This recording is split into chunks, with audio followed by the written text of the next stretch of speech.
Still struggling to move from Swahili basics to conversational fluency? If that's true in your case, give me 5 minutes and I will show you one of the easiest ways to start sounding familiar as soon as you master your basics. Hi, my name is Karen Wanjiru Stringer and I coach busy Swahili learners just like you on strategies of achieving Swahili fluency with minimal time commitment. And in every episode, I'm going to teach you something that you can implement right away and therefore making your Swahili journey much easier. So like I said, I'm going to be walking through you through a simple strategy that you can use right now and start sounding fluent. All right, let me pull up my whiteboard. So you'll agree with me that a big part of being in the basics, conversational basics, and being sounding fluent is really being able to narrate things. Okay, so you're going beyond I ate, I slept, to combining train of thoughts to convey a larger thought or multiple thoughts. Okay, so when you're just starting out, of course you don't have a lot of vocabulary to do all those complex things. You don't even know how to work with compound tenses yet, but this doesn't mean that you cannot start conveying more complex thoughts using what you already know. And you do this using a very simple concept, and that is, so in the English language, conjunctions are very important, however, therefore, because, nonetheless, and etc, etc. So in Swahili, they play a similar role. So I'm going to just use 3 of them right now to show you how you can take 3 simple sentences and turn them into a story, okay? So so I have a few sentences here. So first, I was hungry. Nilikuwa na njaa. Simple enough. First of all, this works if you already know how to work with your simple Swahili sentences, okay? So we are assuming you've already mastered the basics. You can work with the subject prefix, you can work with your tenses, and you can put together simple words.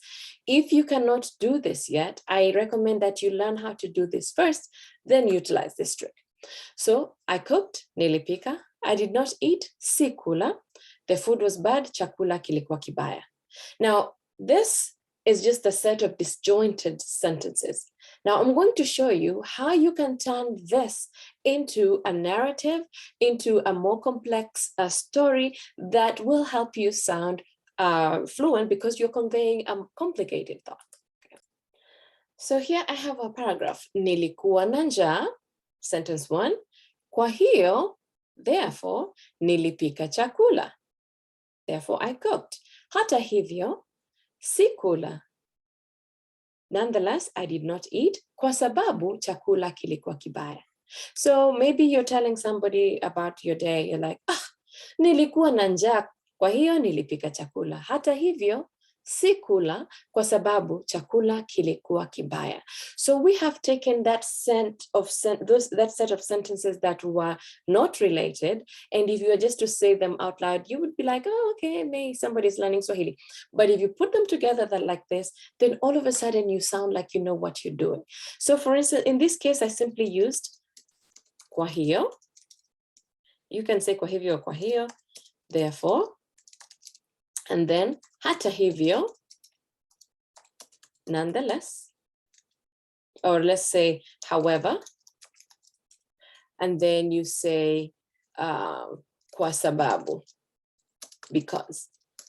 So by simply learning 3 sets of conjunctions, we have taken sentences that were unrelated and we have created a paragraph of a complex train of thought that moves you from the basics all the way to sounding fluent. So I encourage you to go see the conjunctions that you use often and then try to use them in your day-to-day and elevate your Swahili so that you're not just constantly speaking in full stops. That is, nilikuwa na njaa, nilipika chakula. That definitely shows that you need to get to the next level, okay? So I hope you found this useful.